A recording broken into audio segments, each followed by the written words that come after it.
This is RBN, the Republic Broadcasting Network.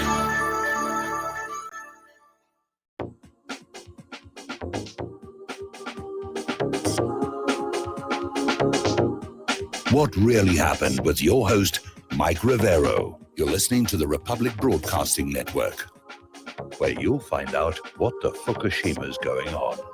Aloha, America. Welcome to our show today. It is Thursday, the 28th of May. Sure happy it's Thursday. Sure happy it's Thursday. Sure happy it's Thursday. We have a lot to talk about today, and I'm going to break the other rule. Today, we're going to open the phone lines right at show start because I have a feeling people are going to want to call in and talk about the situation in Minneapolis. I got a lot of emails from that for not covering it yesterday because I was all hyped up about the SpaceX launch and everything. But this is big news and things are getting, well, they're already out of hand here. So the phone lines are open, 800-313-9443, and let's get right on into it. So Minneapolis is burning. I mean, if you look at some of the footage, there are fires being set everywhere. This is already turning out to be worse than the Rodney King riots. When Rodney King, the police officers who beat him up were acquitted. And it's an ugly, ugly situation. They've torched buildings. Stores have been looted. People are just in there with little shopping carts, helping themselves to everything that's out there. Walmart. Let's see. We've got Wendy's, Target, AutoZone were being looted and ransacked. One looter was shot fatally. 4 others have been shot and wounded here. Police, are already responding with tear gas, rubber bullets, and apparently somebody tried to bust open an ATM machine as well. Now, the problem I have with this right now is, first of all, I think we're in a situation where the more that people in government and the police try and crack down on this, the worse the situation will get. I look back at how long it took for the Rodney King riots to quiet down after that got going here. Okay, so what is this all about? How did this all get started? Well, it's over a counterfeit $20 bill, and I wish to stress right now, counterfeiting is not a capital crime. There is no death penalty for making fake money, or the Federal Reserve would have been in trouble a long, long time ago. Okay, but here's the question nobody seems able to answer. Did George Floyd himself know the bill he had was counterfeit? Because counterfeiters are very good at what they do. Unless you're specifically looking for specific items, it can be very, very hard to tell if you're holding a real or a fake bill, especially if it's been dirtied up a lot. So we don't know what happened. Okay, except that he passed this bill at a grocery store. Somebody somewhere spotted it, with the little ultraviolet thing or the little pen, and called the cops on him. But it was never established if he had known the bill was a fake, because we don't carry those little pens in our pocket. We don't have those little ultraviolet lights stashed away somewhere. And that should have been established to determine whether there was actually, a crime committed. Because there's a lot of counterfeit money in circulation, and if it doesn't get turned into a bank immediately, it can get paid out and change again. So maybe earlier in the day, and this is just maybe, George Floyd had a large bill, because when you get money from the bank, ATM machines, it'll come out as 20, sometimes as hundreds. And he may have gotten a $100 bill, gone to the store, bought something, and gotten the counterfeit 20 as part of his change. It does happen. And nobody seems able to say that. So anyway, what happened is this cop knelt on the back of George Floyd's neck until he died, apparently a total of 8 minutes. Now, I want to see the autopsy report, because if the hyoid bone in the neck was broken, then the trachea would swell and close off, and it would have taken a tracheotomy to keep him alive. But that's the reason why excessive trauma to the neck is not considered approved tactics for the police, because that bone is very delicate. It's more delicate than the wishbone in your Thanksgiving turkey. And if it breaks, you'll suffocate to death. And it'll take you about 8 minutes to suffocate. Now, the police have released a heavily edited body cam footage of George Floyd's arrest. They claim it exonerates one officer and shows two of Floyd's associates being arrested as he lay dying on the street. But apparently there's been another security camera footage that surfaced showing that George Floyd cooperated. He got out of his car. He did not have a weapon. He did not present a threat to the police. The police were completely inappropriate in what they did. Now, they've been fired, but I'm one of those people who thinks they should be behind bars right now. And apparently a lot of people are also thinking that because a lot of the protesters who are protesting this death, they destroyed the Minneapolis Police 3rd Precinct. And they were answered with flashbang grenades and tear gas. So apparently on this surveillance tape, George Floyd can be heard saying he can't breathe. The officer kept his neck on his knee on his neck. And you're not supposed to do that. So at least 5 people have been shot during the protest over the death of George Floyd, one fatally. And there are thousands of people flooding the streets of Minneapolis. And by the way, it is spreading. At last report, there are riots taking place in Los Angeles and Memphis.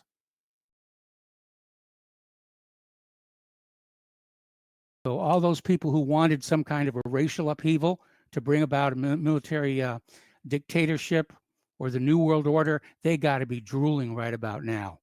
Just saying, oh, yes, it's here. It's finally here.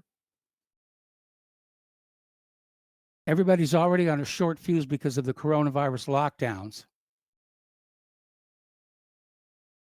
Anyway, apparently protesters scrawled graffiti outside the home of the police officer, Derek Chauvin, who knelt on George Floyd's neck for 8 minutes until he passed out and later died. They scrawled, "A murderer lives here." Now, I don't want to get involved here in saying that violence is justified by more violence. But yeah, I think that officer committed a murder. And what really bothers me is there were other officers right there who didn't stop him, even though the technique being used, the knee in the back of the neck, is not approved police tactic. They did nothing. Apparently, there were people, civilian bystanders, who were calling out to the officer saying, "You can't do that, you could kill him."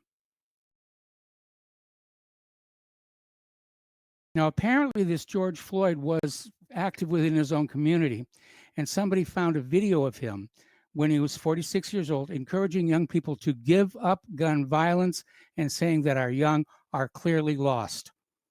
He pleads with them to come home. So he was active in his community.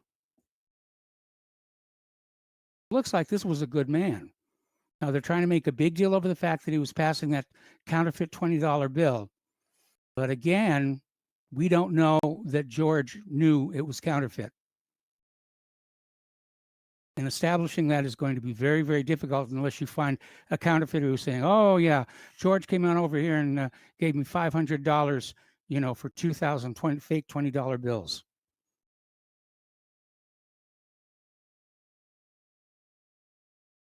So if you have an opinion about this, the phone lines are open, 800-313-9443. Tropical Storm Bertha has made landfall on South Carolina's coast with 50-mile-per-hour winds. South Florida is inundated with 3 days of torrential rain. That's why they canceled the launch of the Dragon yesterday. Flash flooding left cars submerged and locals stuck in knee-deep water. And as a matter of fact, Trump just finished a press conference in the White House talking about the tropical storm. Hurricane season officially begins next week. We've had a couple of these storms that arrived early. Speaking of the Dragon, NASA boss Jim Bridenstine says that the SpaceX rocket launch could have triggered lightning had it gone ahead yesterday because there was simply too much electricity in the atmosphere. And he's absolutely right. In fact, that happened to the Apollo 12. When the Saturn V first launched from the launch pad, it cleared the tower and then it was struck by lightning. Was popping breakers all over the inside of that thing, made Alan Bean's life, even more exciting than it was at that particular moment. But it's a testament to how well the Saturn V and the Apollo was built, that it kept flying while they got everything back up and running properly. And they went on to continue their mission to the moon, which was flawless except for the part about pointing the camera at the sun and burning it out. Now, Trump says he's going to be back at the Kennedy Space Center on Saturday to watch for the second attempt to sending astronauts into space.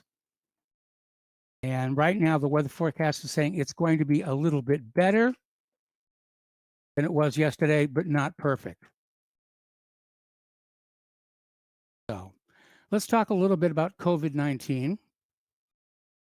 And apparently over in Holland, they're looking at the survivors of COVID-19, and they're discovering a high degree of permanent lung damage. This is coming from a top pulmonologist, and this is actually in the Netherlands, and says the symptoms they have are lasting, including shortness of breath, lethargy, recurrent fevers, headaches, itchiness, and other mystery problems that just simply will not go away.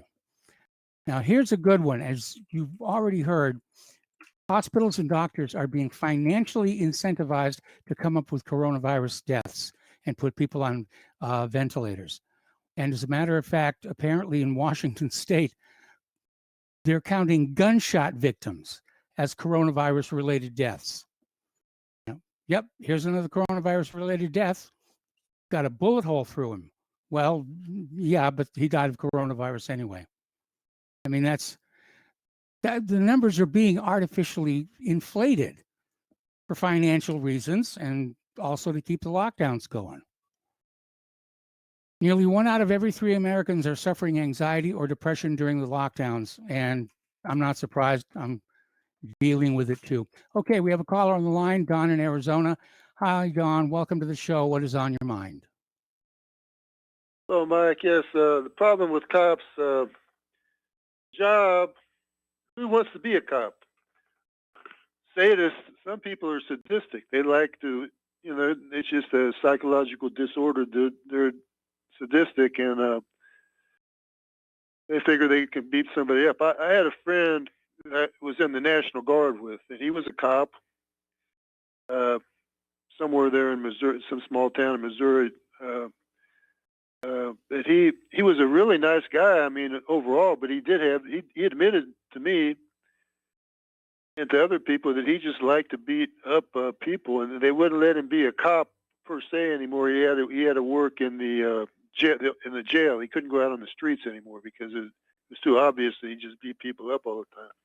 But he could still beat up the prisoners, I guess, and get away with it.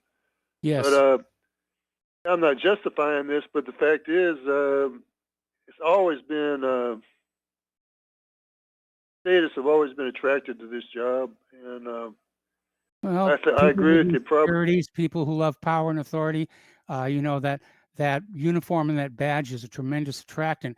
And in defense of the vast majority of police officers, most of them really do join the police out of a sense of duty to the community.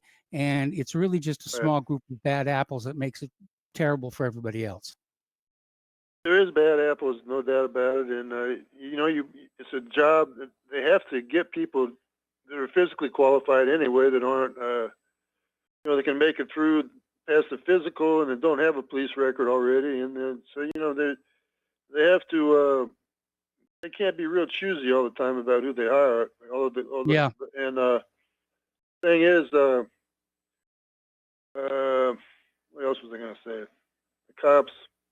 Another thing about cops killing people. Now, I don't know exactly. You might not ever hear the whole story, but sometimes, in my mind, I believe that sometimes some of these guys that get killed, it's because the cops are also criminals and dealing drugs. Maybe not in Minneapolis, but in some of these towns, the cops there might be a turf war, and so they kill this guy because the cops are also dealers, and they're affiliated with certain gangs, and maybe this other guy. Now, this probably sounds like this guy was not in that category, but you never know what happens.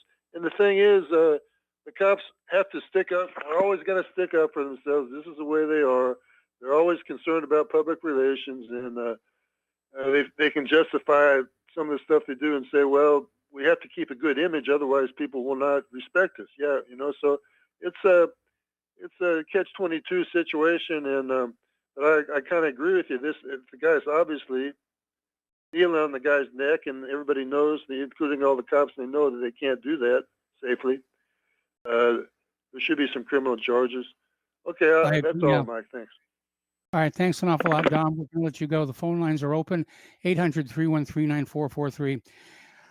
I think one of the concerns I have is the fact that this incident is going to be used to try and trigger coast-to-coast race riots, which would then justify the imposition of martial law. And so, as always, I'd like to counsel caution because, it is a shame this guy is dead, and how he died is equally shameful. And the Minneapolis police who were involved in this thing should, in fact, be held up for accountability, a fair and impartial trial on what happened. But I think it needs to stop there because if the Black population burns down Minneapolis, who's going to pay the penalty for that? It's going to be the Black population, reinforcing some of the worst stereotypes that a lot of people have about Black people. So please stay calm, be adult, be better than the police officers were. All right, getting on back to the news here. The Texas Supreme Court has ruled a lack of COVID-19 immunity is not enough to qualify for mail-in voting. Now, on the other side of that, you've got the New Jersey NAACP leader calls for the Patterson mail-in vote to be canceled amid corruption claims. And what they're talking about here is this vote by mail election was so flawed, the results are going to be thrown out and a new election ordered. Now, of course, those who are defending the flawed election are out there saying, well, these kinds of acts make people not want to vote anymore. They feel disenfranchised, disconnected, that their votes don't count, and that's not fair to people. Can you see this war that is brewing over mail-in voting and how intense it's getting? And at the same time, you see all these people who want to talk about the fairness and accuracy and honesty of the election process, and yet when it comes to actually doing something to validate it, they could be less interested. I watched the press conference that the new White House spokesperson, Kayleigh, had. She is one sharp cookie, by the way. And there was a CNN reporter there who obviously went in there not to get information for CNN, but to try and make some points on TV for everybody else to see, talking about how, well, yes, we're using the corporate media for fact checking, but the corporate media, when they get caught making a mistake, will admit it and apologize for it. And, we've caught Trump making mistakes that he won't apologize for. And that's the difference. No, that's not the difference at all. This guy from CNN admitted corporate media gives out bad news. And saying later on, yeah, that was bad, we're sorry we did it, doesn't change the fact that they should not be relied on as a fact check for anybody, especially the President of the United States of America. Okay, we're going to go back to the phones here. And as I expected, a lot of people want to talk about what happened up in Minneapolis here. Mark in North Carolina, hello, welcome to the show. What's on your mind? Yeah, Mike, I have some experience in type of stuff. And I was, in a number of different academies. And every academy I ever attended, the biggest no-no is you don't go for anybody's neck. You don't lean on anybody's neck. You don't go for it. You don't do it. I've been involved in numerous, uses of force, and I never dream of doing it. God forbid. I think these cops are guilty of murder, especially this guy. I think he should even possibly, I don't think Minnesota has a death penalty, but he should get life in prison without parole, what he did. This is an absolute disgrace. The other thing I want to bring up is about Corona again. You got a call yesterday from that guy in New Jersey, the other guy in New Jersey. I think his name is Paul or something like that. Yeah. And he made a couple of statements I just want to, refer to. For one, he mentioned about syphilis. Well, syphilis is a totally different thing. Syphilis is a bacterial disease. Okay, Mark, Penicillin I got to fever. put you on hold. Mark, I got to put you on hold. Don't hang up. We're going to come right back to you.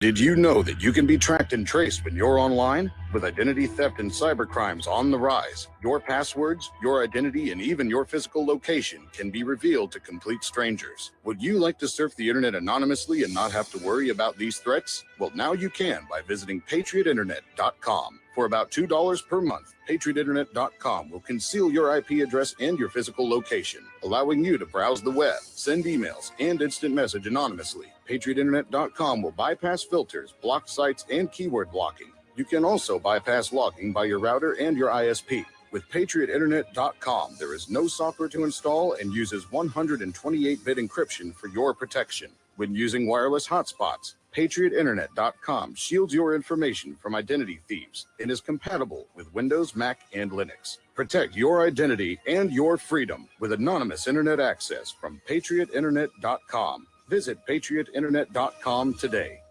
Folks, we're living in a world the likes of which we've never perceived any clearer than we do now. The plan for global governance has been in the works for generations and would have likely been achieved by now, but for the fact that the globalists left open their Achilles heel. With all their tools, Federal Reserve System, fiat currency, no child left behind, and then Common Core education introduced to our schools to dumb us down, vaccines, pharmaceuticals to lobotomize us, GMO foods, insertion of compromised or bought and paid for politicians, judges, mainstream media propaganda, all pieced together like a puzzle designed to ultimately bring the world under submission. But with all their strategy, they forgot one thing: knowledge. And knowledge is power. With knowledge, their bombardment is nullified. Folks, with that, as brilliant and knowledgeable as you've become, among the wisest audience of any radio audience in the world, and you are, I want you to take a moment to reflect and ask yourself, how much of that knowledge did I obtain from Republic Broadcasting Network? How high has my consciousness been raised since I've been a listener? How fast am I now able to discriminate truth from fake news by being a Republic Broadcasting listener? How clear am I now able to see the world since I've been listening to RBN? Ask yourselves those questions, folks. Then ask yourself, what is that knowledge worth to me? Like my morning coffee, how would I survive without it? A voice of truth in a sea of lies. Do we not all need to make sure it survives? Like public broadcasting, we are now finding we can only survive with listener support. Censorship, advertisers being attacked, truth itself being attacked. It's the only way through this. We at Republic Broadcasting humbly ask you to become a supporter. Look at your budget and make a determination of what Republic Broadcasting is worth to you and what you can afford on a monthly basis. Go to republicbroadcasting.org and pledge 20, 30, 40, 50, if possible, 100 a month or more if it's affordable. Click the donate button and become a regular monthly donor. Assure both us and yourself that Republic Broadcasting truth will continue to flow like that morning coffee. The network thanks you.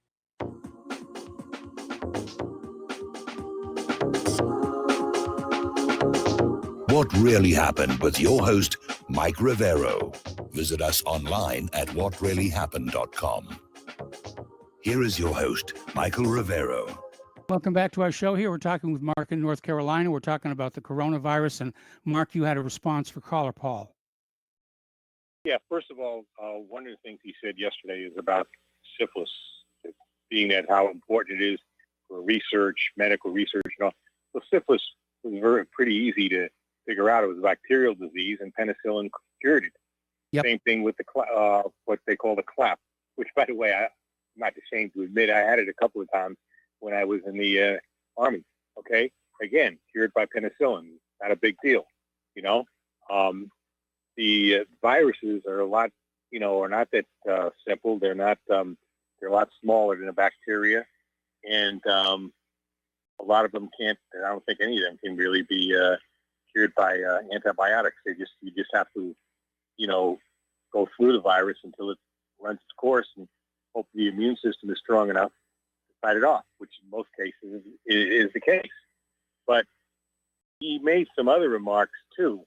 Well, of course, he tried to defend the masks, which again, the masks just the opposite. The opposite, they hurt your immune system. You're breathing in your germs. You're breathing in carbon dioxide. You're not getting the oxygen you need. I hate to make a crude comparison, but it's kind of like if you put a plug in your butt, okay, so you can't defecate.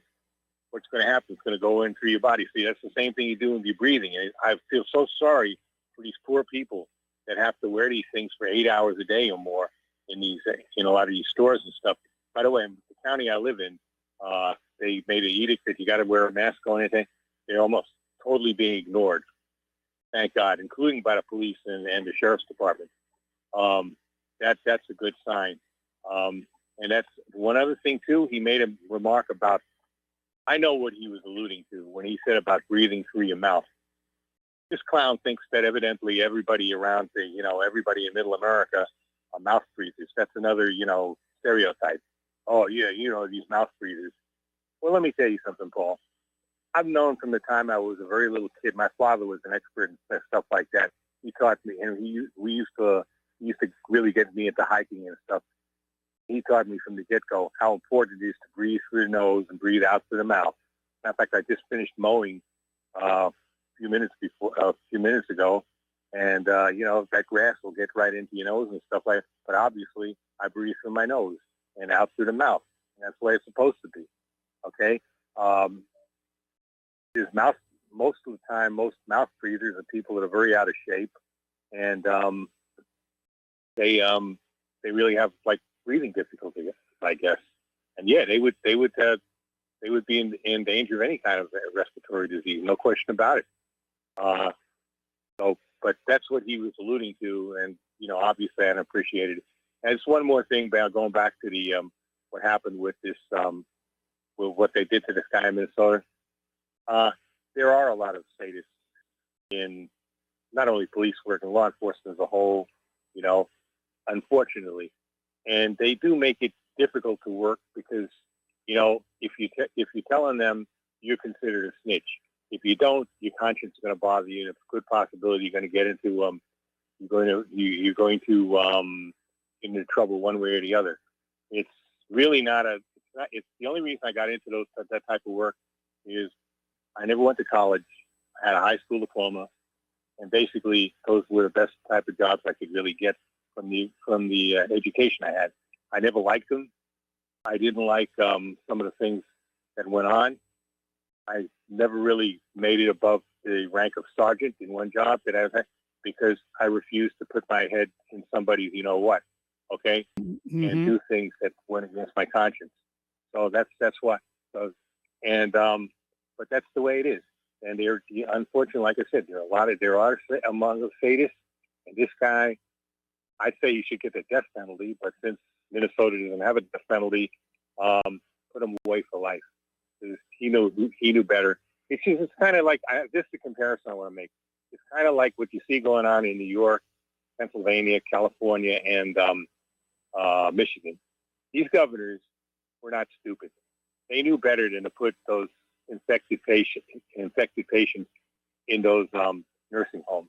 They knew what would cause. Yeah. They knew it would literally cause thousands of deaths, which it did, because they could boost up their numbers that way, get more money for their state. I think it's like $50,000 a body, okay, a dead body, if you include that ventilator, And they knew exactly what they were doing, okay? This is done purposely. This is mass murder. And these governors should all be rounded up. They should be put in prison. And they probably should, again, they should either be executed or put in prison for the rest of their lives for what they did. This is a disgrace. They knew exactly what they did. They're not that dumb, okay? Cuomo, I believe, is a Harvard graduate or something like that. His father used to be the governor of the state. His brother is if you want to call him a reporter, I guess, it's pretty insulting the word reporter. But he knew better. He knew not to do something like that. No excuse. And it's just a disgrace, Mike. I don't know how long we're going to have to put up with this in this country. This lockdown's got to stop. We got to get it back together again. So that's not it, Mike. All right, thanks an awful lot. We got to take another break for commercials. We'll be back with more phone calls and an interesting email after these 2 words.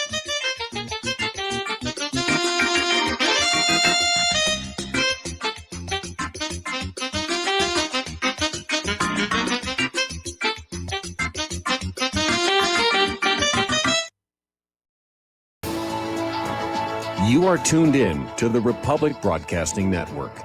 Visit our website by going to republicbroadcasting.org.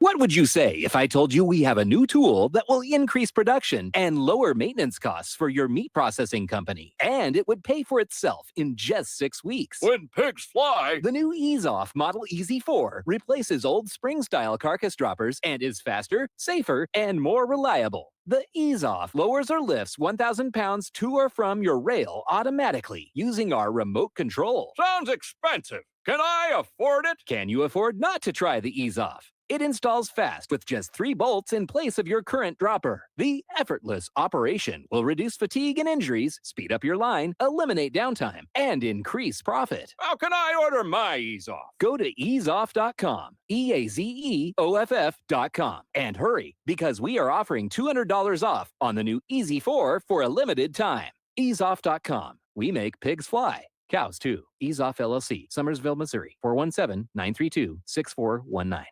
It's happening, ladies and gentlemen. We here at RBN are working with Front Sight Firearms Training Institute to bring our audience the best in combat, tactical, and defensive firearms training. Whether you're a private citizen who is new to firearms or you have a concealed weapon permit and want a level of training that surpasses what you've received from your local gun range, Front Sight provides priceless education and skills taught by seasoned law enforcement, military, and private citizen instructors to levels that far exceed law enforcement and military standard. With nearly 1 million responsible citizens trained from every town, city, and state from across the United States, Front Sight has bolstered the Patriot movement to a whole new level. Contact Dan Sutterfield by phone at 573-762-2356 or 573-465-2356 or shoot him an email at domedan, DOMEDAN @hotmail.com. This is a limited time opportunity. Don't miss it.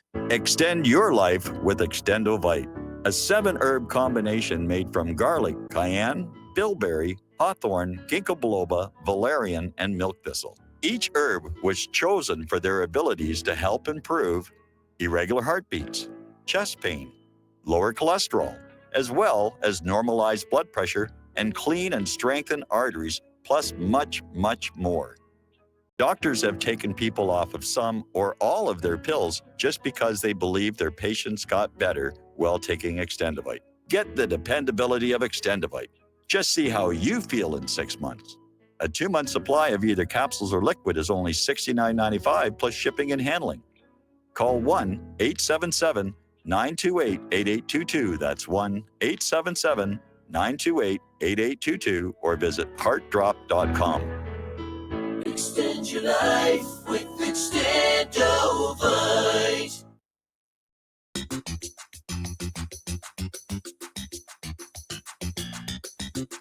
Welcome to What Really Happened Radio. Visit us online at whatreallyhappened.com. And now, set your eyes on the future and let's consider what really happened. Welcome back to our show here. And before we take some more phone calls, I want to read this interesting email that just came on in. And it goes, pardon me, years ago, I ended up with a counterfeit $100 bill. I had no knowledge that it was counterfeit. I didn't even remember where I'd gotten it. Fortunately, the bank where I went to make my shop's deposit found it out, simply deducted the amount, and although the person who managed our shop's account tried to show me how to know it was counterfeit, I was never able to figure it out. This was pre-internet, pre-technology to see it, and I have never been visually oriented. Unless more information comes out about this, I'm in agreement with you. The cop committed murder. George Floyd did not deserve to die. Now, here is the point. Even if George had known the bill was counterfeit, even if he intended to pass it and defraud a merchant, he still did not deserve to die. And once he was under control, that cop should have taken the pressure off of his neck. Shouldn't have been on it in the first place. But to keep that knee on the back of his neck for 8 minutes, that's how long it takes for death by strangulation.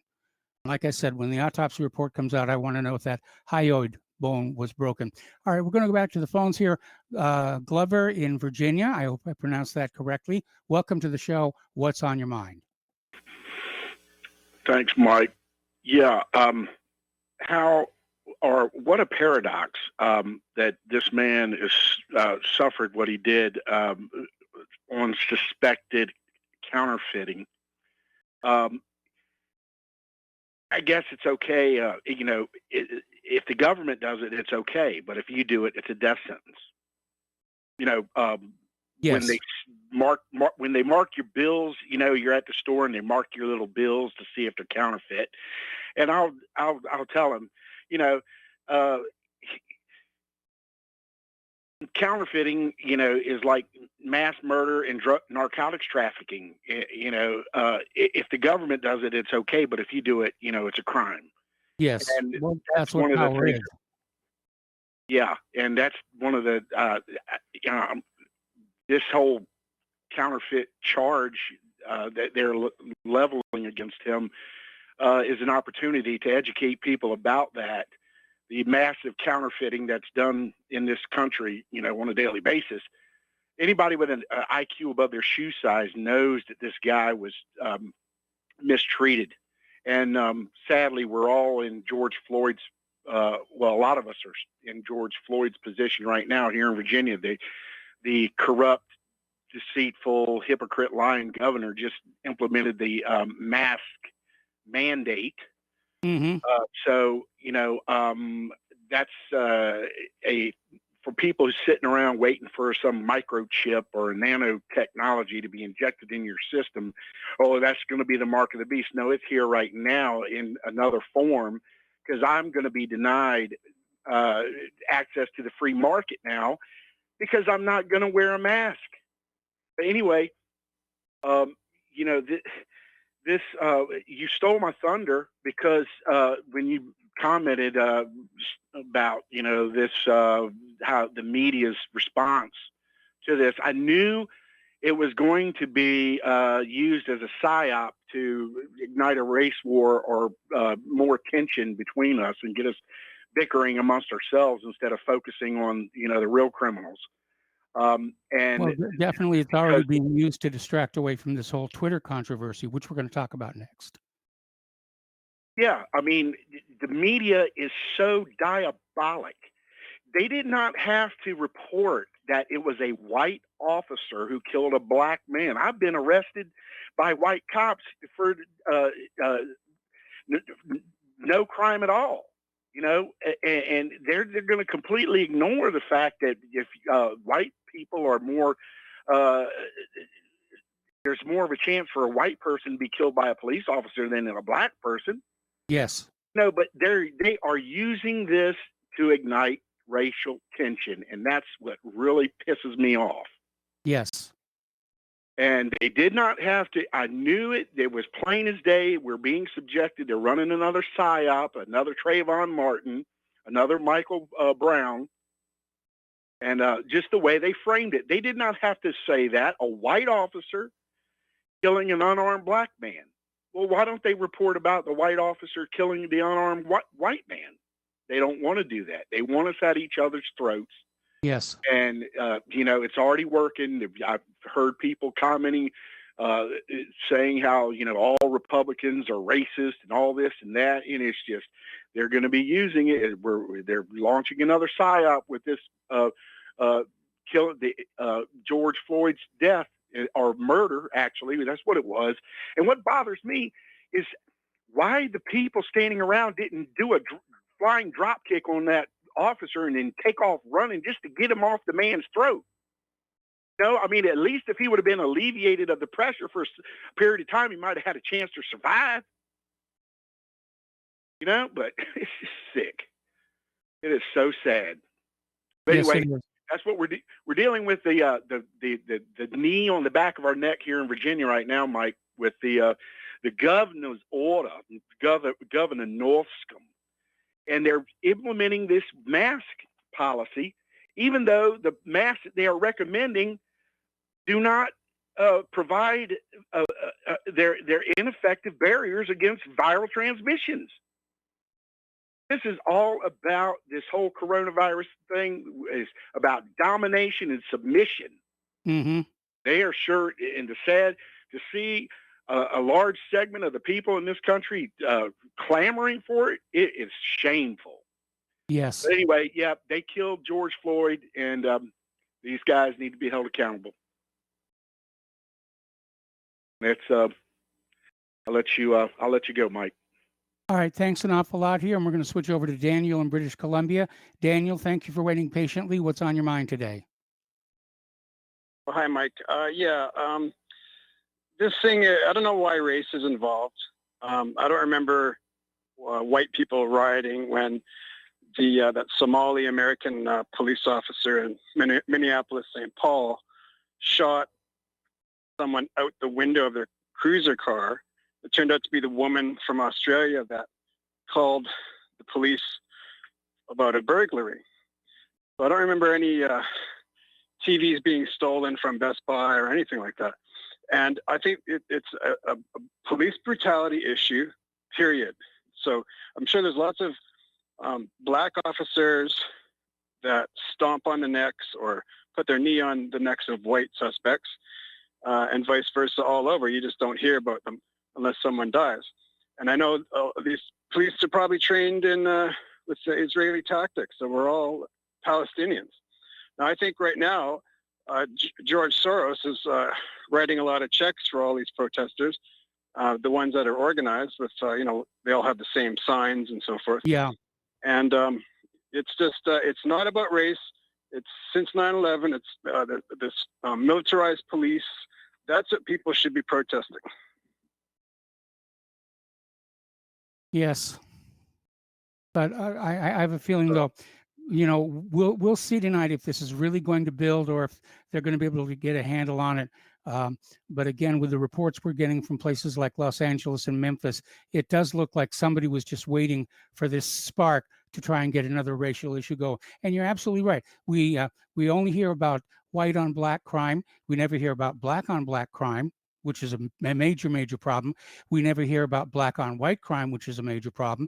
And when the police brutalize somebody who's not black, the news media just ignores it because it doesn't support the narrative that we have a race problem in this country. We're coming up on an election, and every election they always push race relations and try and get the blacks to vote the Democratic Party, forgetting their history, that the Democrats, the Southern Democrats, were behind slavery and the KKK. Yeah, and also Trump has, before the COVID crisis, he had black unemployment at its lowest level in history. So that's been all erased. And now they're going to run with, Trump's not doing enough on race issues and so forth. The funny thing, too, is this, they fired these cops, which is step one. I mean, they could still be charged, at least the one. In the LA riots, they let what's his name, Stacey Coombs or whatever. They let all those 4 officers off the hook. So I could see the reason for that. I don't agree with the riots, but I can understand it. This one, I don't understand. It seems like it's being manipulated from behind the scenes. Yeah, it's starting to feel that way to me too. Anything else, Daniel? No, that's it.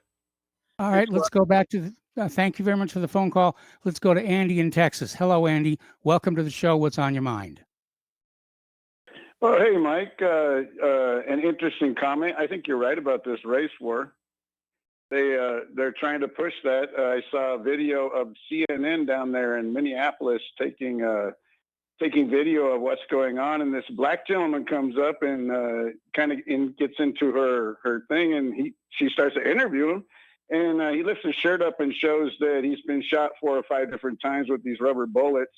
And then he pulls his shirt down and he says, you know what? It doesn't matter if you're white, black, or Hispanic. They don't care about any of us. And he walks away. And then she turns back to the camera and says, well, basically, let me sum up what he's saying. These people are tired of the cops shooting at 10 people.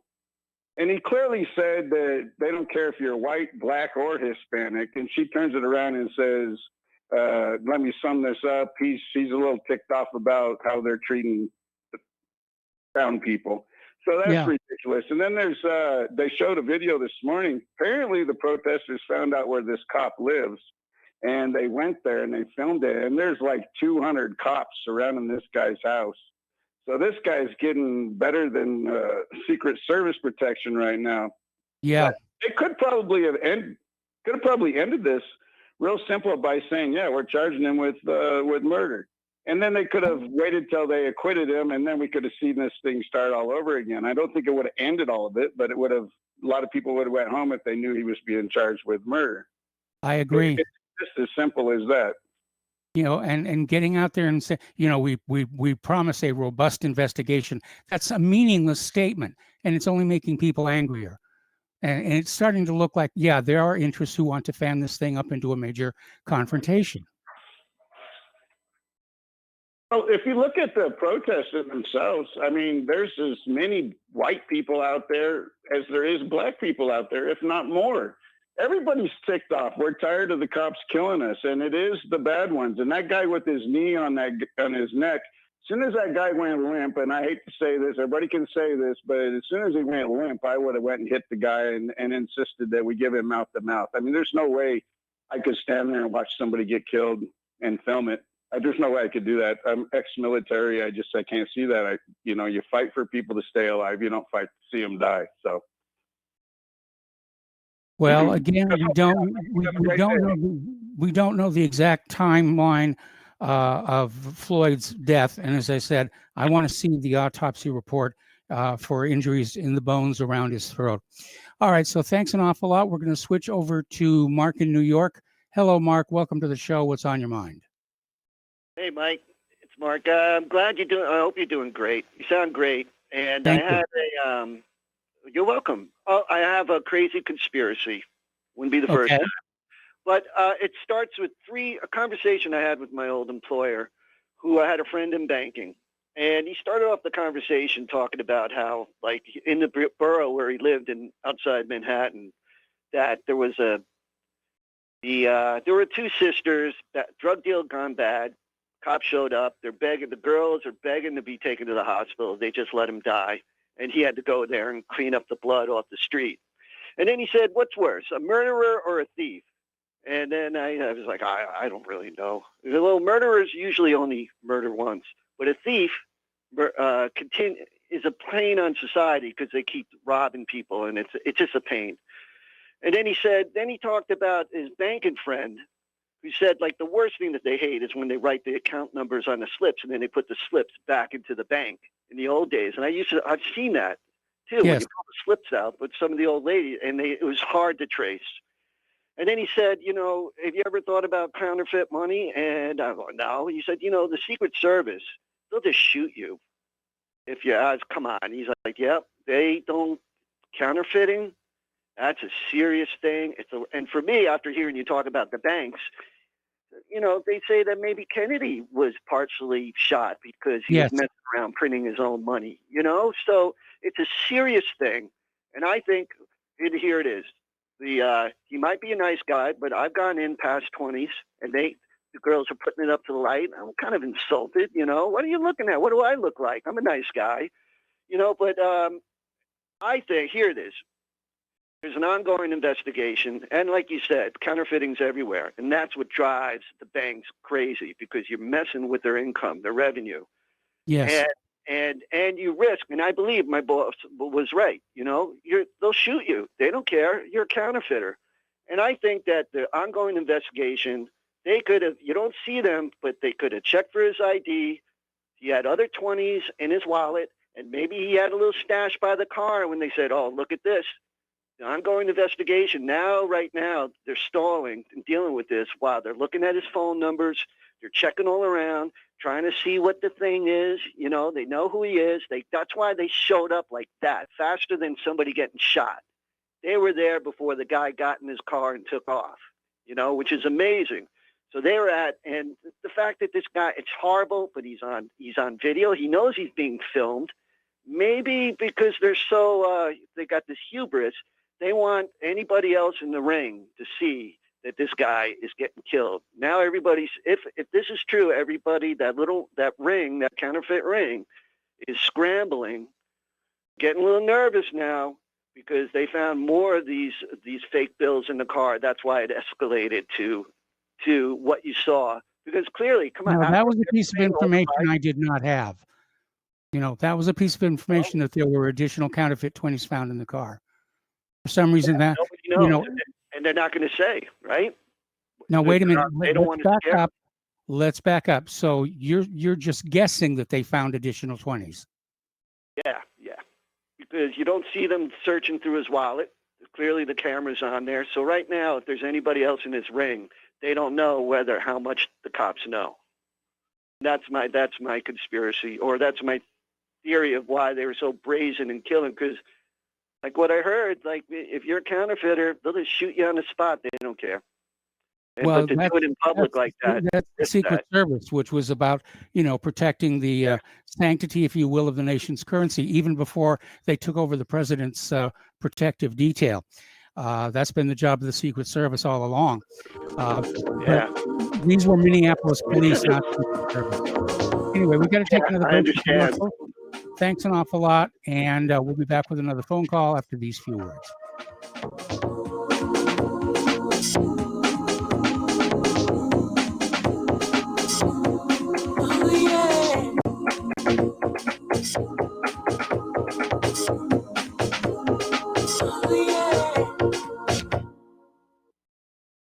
Homeowners, if your lender has gone out of business or sold your transaction to another lender or servicer, you may be the victim of a wrongful foreclosure, resulting in the loss of your home. If you've already lost your home, are in foreclosure, or even in good standing, you can challenge the mortgage transaction's illegal issue, and your property can be restored to you, and your foreclosure can be stopped or reversed, and the mortgage transaction declared unenforceable. State laws, U.S. title codes, the Uniform Commercial Codes, and U.S. Supreme Court rulings have upheld that defective mortgage documentations can reverse or stop foreclosures and enforce property title claims in favor of the homeowner. We are having successes in stopping the process of foreclosure, the enforcement of the foreclosure judgments, the sale of property, and evictions after the sale. We are not attorneys, and we don't give legal advice. We are a professional team of legal researchers, providing forensic mortgage audits and expert witnesses. We have the knowledge to produce the evidence and enforce laws regarding your legal issues. We've been in business for 12 years without a complaint. Consultations are free, and we provide a free title search to confirm if your mortgage has legal defects. Please call 855-253-3748. 855, 2, keep it today. Did you know that you can be tracked and traced when you're online? With identity theft and cybercrimes on the rise, your passwords, your identity, and even your physical location can be revealed to complete strangers. Would you like to surf the internet anonymously and not have to worry about these threats? Well, now you can by visiting patriotinternet.com. For about $2 per month, patriotinternet.com will conceal your IP address and your physical location, allowing you to browse the web, send emails, and instant message anonymously. patriotinternet.com will bypass filters, block sites, and keyword blocking. You can also bypass logging by your router and your ISP. With patriotinternet.com, there is no software to install and uses 128-bit encryption for your protection. When using wireless hotspots, patriotinternet.com shields your information from identity thieves and is compatible with Windows, Mac, and Linux. Protect your identity and your freedom with anonymous internet access from patriotinternet.com. Visit patriotinternet.com today. Talk Right, the conservative app offered by TalkStream Live that caters exclusively to the conservative talk radio community. Here you'll see only talk shows and podcasts from the conservative right. All the big broadcast names and online digital shows in one place. Talk Right makes it easy to find all your favorite conservative talkers with all the upscale features you come to expect from TalkStream Live. Keep up with the fast-paced political world. Download Talk Right today from Google Play or the App Store. The Republic Broadcasting Network late-night premiere show for Red Pill Hardcore is hosted by activists that want to hear from you, the listeners, so that you can get involved in the activism. Please call in at 800-313-9443 at 10 p.m. to enter the discussion. To book yourself as a guest, call our studio at 202-657-5715 or contact RBN staff. Remember, keep it real and take the red pill. Some have maxed out all their credit cards. Some are working 2 jobs and living in cars. Minimum wage won't pay for a roof, won't pay for a drink. If you gotta have proof, just try it yourself, Mr. CEO. See how far $5.15 an hour will go. Take a part-time job at one of your stores. I bet you can't make it here anymore. Welcome back to our show here, and we're going to go back to the phones to Martin in Los Angeles. Hello, Martin. Welcome to the show. What's on your mind? Hey, Mike. How you doing today? Doing fine. Okay, I want to talk about the mask order. Remember that fella? He was the county health officer for Ventura County, and he said in a press conference that they're going to be removing people from their homes. And that clip got untold millions of views. Everybody went bananas. And what didn't get reported is the next day he posted on Facebook. He kind of stepped back at his comments a little bit and said, "We're not going to be removing anybody from their homes." And that did not get any attention, which I thought was kind of unfortunate. But they did kind of not exactly apologize, but kind of clarified. But what I wanted to say about the mask, the gentleman who is a health officer in the clip I referred to just now, his name is Dr. Robert Levin in Ventura County. Yes. And he did something that really deserves some credit. And what he did was he declined to issue a mask order for the county of Ventura. Now, almost all these bureaucrats who issue these mask orders, they never give evidence or studies or anything that justify it, because as we know, there are none. But I would like to give this guy some credit because, and I'll send this to you, Dr. Levin, not only did he post a video explaining why he's not going to issue a mask order, but he published a PDF with about 12 studies, including the links, which explain why it's harmful to wear masks. So he got a lot of demonization over this other issue, but I just wanted to throw that out there. And I think it's worthwhile because the health officers who make these orders, like I said, he did give evidence, and for that I think he does deserve a lot of credit. And basically he said, "I don't mind if people wear masks," but basically he said, "If you are my patient, I have a responsibility to my patients, and I have a responsibility to the people of this county, and I am not going to issue a mask order." And that's the only one in the country that has come out with this. There might be others that I don't know about, but what do you think about that? Well, I'm already getting a, no, this is related to another caller here. Everybody's out there with their own particular opinions. This issue about whether a mask is good or bad for you, nothing is 100% good, nothing is 100% bad. But what you have to take a look at is the reduction in the possibility of infection of the coronavirus worth the discomfort that masks are going to cause? I mean, unless you've got a big, huge biological suit, like BSL-4 with the vents and everything like that. I think they call them Rayclovatics. Unless you've got something like that, any mask that you wear is going to impede your breathing. Now, you're going to inhale some, but not all, of the carbon dioxide you just exhaled. Because if you look at the little volume of space that's inside that mask in your mouth versus how much breath you put out, you'll realize it's not a complete recycling system. So most of the carbon dioxide you breathe out will leave the mask and be replaced by oxygen being drawn back in. It is uncomfortable. It does feel kind of bad after a while. Okay, Martin, we got to let you go and do a station identification. We're going to come back with hour number 2. The phone lines are open, 800-313-9443. Call on in and let's talk about it. We'll be right back.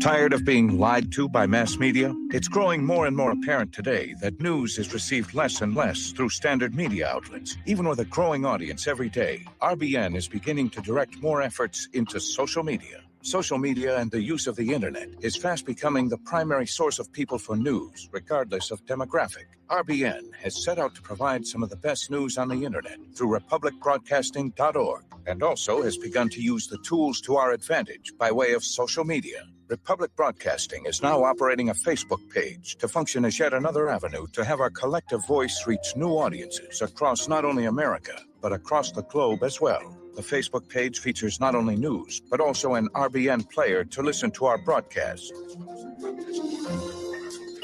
Get involved by visiting facebook.com/Republic Broadcasting and liking our page and share it with your friends and family, because you can handle the truth.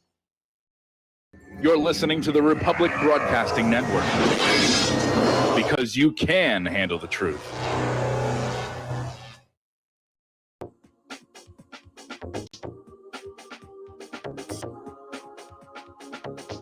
What Really Happened with your host, Mike Rivero. The history the government hopes you never learn. Here is your host, Michael Rivero. Welcome back to our show here, hour number 2. The phone lines are open, 800-313-9443. And we're going to take a phone call now from Tony in Virginia. Hello, Tony. Welcome to the show. What's on your mind? Hello, Mike. Am I coming through? You are. You're on the air. Oh, that's awesome. I can't tell you what an honor this is. I've been a long-time listener. I found you on YouTube, and I always listen to repeats. This is the first time I've learned how to listen live, and I just can't thank you enough for your show and all that you do, and the fact that it's clean so I can have it on in front of open, mixed company, or I could be around customers. It doesn't matter, and they're going to hear information that they're not going to hear anywhere else. And I kind of like the format that the callers can call in and talk about anything. And right or wrong, you still need to know what people are thinking out here.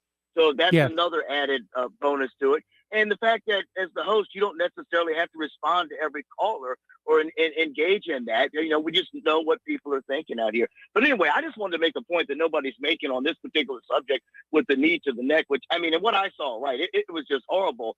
And I just couldn't imagine it. And like anybody that knows, and I don't know, I'm not a paramedic or anything of this nature, but anybody that's looked into this and say you're dealing with a person that's bleeding out, for example, you don't have a tourniquet or anything like that. They'll tell you it's a way to get pressure to put your knee specifically for the extremities, for the legs, the arms, this type of thing, to cut off the circulation, because it doesn't matter. It's not circulating. It's exiting the body, and the person's going to die.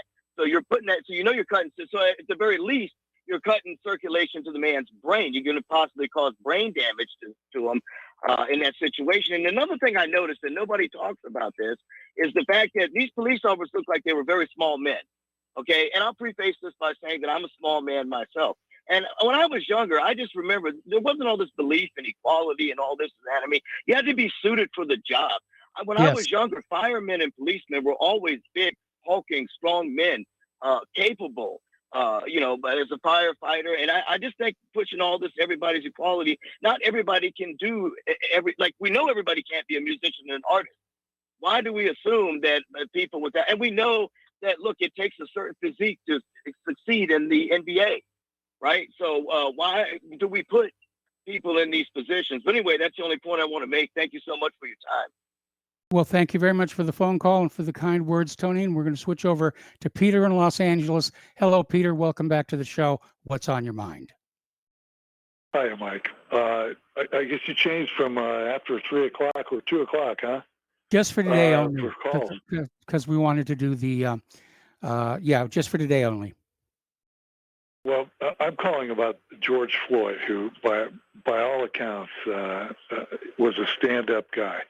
Yes. He was a peaceful, nonviolent kind of guy, and it's a tragedy for that to happen, and should never happen. But I'm calling, and I'm sure a lot of the viewers know that my daughter is mixed. My wife is African American. I've got a mixed family. I've got nephews who are black. I have nephews who are white. This is a police brutality problem, and it's not a black problem per se. I've always had a problem, but you can't tell that to black people. They totally disavow that this happens to anybody else, even though the numbers, tell quite a different story. They're unwilling to listen to that because they've been so socialized by the media, which of course is liberal leaning and encourages this narrative. Even though, by the way, the numbers say that black people are seven times more likely to inflict a violent crime upon a white person than vice versa. Yeah. But nevertheless, nobody should be subject to that anywhere. Your previous caller was very correct when he said These are Israeli tactics, Israeli trained people. We're all Palestinians. But the other thing is, look how easily they are to be manipulated as a group because of this propaganda. How easy it is. And by the way, I look back, and I know you remember because I know you were in LA at the time, Mike. Back in 1992, or 91, during the Rodney King riots, again, should never have happened. Definitely should never happen. But it morphed because there's so much latent hatred there and willingness to do this, and maybe that's even enhanced now with this lockdown. People desperate economically from COVID-19, but it then morphed into 2,500 Korean businesses, 2,500 being burned down and looted because they were Korean. It was done by black mobs mostly. Now, if that's not the biggest hate crime in the history of America, I don't know what is. But you never hear about that. Just like the mainstream media barely ever covered that black guy who was beating the hell out of the aged, veterans and beating the hell out of them in the nursing home. The mainstream media didn't cover that at all. No, but they didn't. Nevertheless, George Soros, and that happens. There's that. I send them to you every week. There's on UNS.com. There's a columnist called Paul Kersey. Yeah. After the Charles Bronson character in the movies, that talks about this, about how we're being demonized. It's always white supremacists, all this. It's not that at all. But the George Soros funded guys, the Antifa one, by the way, the Antifa newspaper guy, black guy, was just arrested about 2 weeks ago for rape. That didn't make the mainstream media either. No. But at any rate, subsidized by Soros, and by the way, the largest contributor to the Democratic Party and Hillary Clinton's election. But they're so easy because of this incessant propaganda to turn into violence. They're so easily manipulated. Yes, they are. It's a real problem. And I feel for George Floyd, and I feel for the other one that was horrible was the guy that was in Brooklyn. Remember, who was selling Signal cigarettes, and they killed him. You remember that? I remember that. Individual cigarettes. I mean, who would do that? And the cops never seemed to be. Obama had a chance to do it, to take these incidents like this, and for instance, on all these violent incidents, minimize the police presence. They have to have some police presence on these incident boards, shooting boards, but there also be neighborhood presence, and the police presence should be outside the jurisdiction. They should have the jurisdiction from the local district attorney should be from an outside district attorney. So at least they're not intimately involved with these people, and there should be uniform laws on use of force, and if they're not paid attention to, then the local, like LA or Detroit or whatever, they shouldn't get any federal aid at all.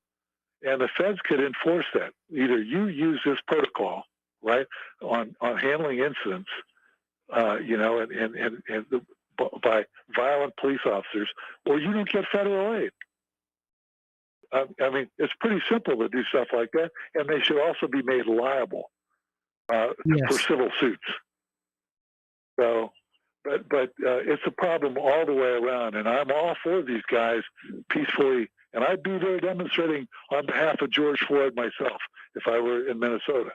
But not because it's a racial thing, because it's an injustice thing, and because the government is leaning on all of us. But anyway, that's my comment, Mike. Well, thank you for the phone call, and thank you for the comment. And you're right. We're all feeling very leaned on right now.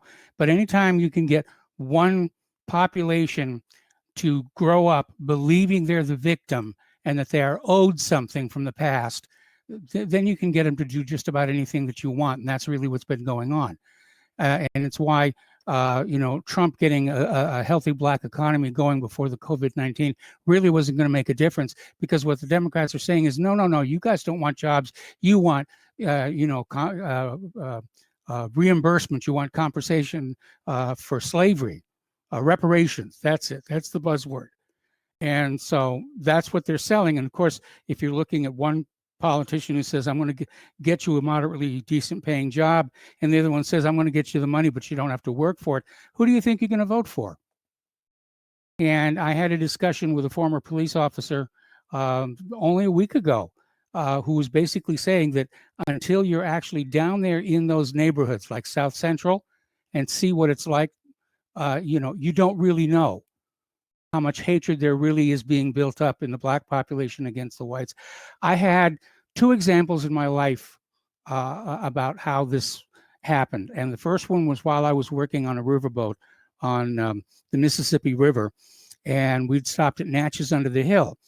And I was on the road that led to Natchez on the hill. And there was this old Black woman who was lugging this hand cart up, which a fairly steep little hill. And so I didn't even really think about it. Just being the person I am, I said, hi, let me help you with that. And I grabbed one of the 2 handles.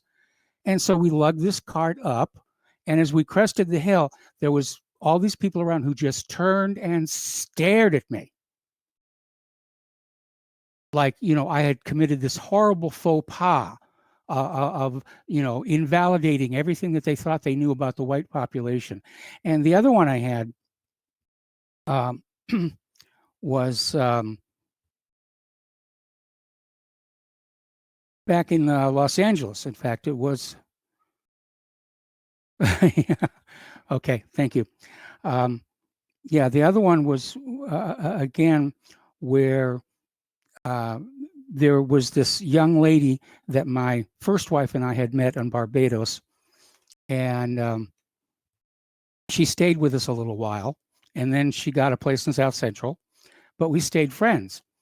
And so one day I said, her son, who was 6 at the time, had never been to Disneyland, knew all about it from TV, had never been. So I said, I'm going to take him down to Disneyland.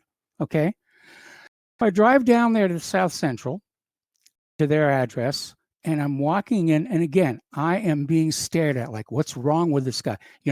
He's obviously here to cause trouble. And fortunately, the 6-year-old ran out of the house, banged the screen door open and came on out and screamed, Uncle Michael, and just threw themselves into my arms. And at that point, everybody relaxed. But I mean, it's literally raised with this belief system. It's not unlike, people in Israel who are raised to believe that they're owed reparations for the Holocaust. And it's become a very powerful political tool.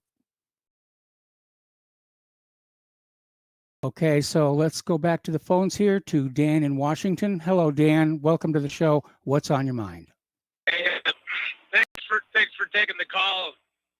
I think until white people have basically equal rights to represent ourselves as a group, like the NAACP, La Raza, the Zionists. Until white people get that, America's pretty much screwed because they can use this divide and conquer. If you had that, say, like you've had on your guest, I think his last name was Kaczynski from Maine. He was kind of a white nationalist, or he just intellectually talking about the future. And you had a Hawaiian guy that wanted Hawaiian nationalism, but these people can come together if we can all just be proud of who we are, and but we're not allowed to, so they keep you locked in this perpetual red versus blue, right versus left. Mm-hmm. Black lives matter, but white lives don't. But white people aren't allowed. There's never a defense. Or you've talked about the feminist movement. Okay, there was never any man. There was never any defense on the other side. It was just Gloria Steinem and the continual attacks they allowed. No, anytime men tried to, form an organized resistance, they were immediately denounced in the media as being sexist, that they wanted to perpetuate the rape culture. The same thing when you have a group of white people getting together to basically lobby for their interests before the government here. I mean, when you get a bunch of Mexican people that band together and organize, it's called brown power. When black people get together and organize for political purposes, it's called black power. But when white people get together to organize for their purposes, they're denounced as Nazis and racists. Exactly. And until that can change, they're going to keep us. I don't know if you've heard of a guy named Yuri Bezmenov. He was if you go on YouTube, a guy gave this interview like 1980, but he was talking about how the communists used demoralization before they would soften up a country and just kind of take it over from inside. But it's kind of the same thing where they would attack your history, your monuments, Mhm. And you see this going on, and it's I feel like we've been under a perpetual demoralization operation for Yes. like 40 years. So that's all I can come up with to help break that is if white people, you saw what happened in Charlottesville when they tried, it got Yeah. destroyed, and so anyway, so everyone should look into demoralization because that's where a lot of this is coming from. And then Black Lives Matter is designed to divide and conquer because if you say white lives matter, and hey, I'm against police brutality too, but it doesn't matter because say white lives matter too, then you're going to get in a fight with the Black Lives Matter people. So Yeah, it's funny absolutely. that it's funny that when the election's coming up, all of a sudden there's all these racial attacks now, like clockwork. That's all we're going to hear about now. So Yep. Anyway. And it's definitely being exploited. Okay, Dan, thanks a lot for the phone call. We're going to switch over to Rick in Arizona.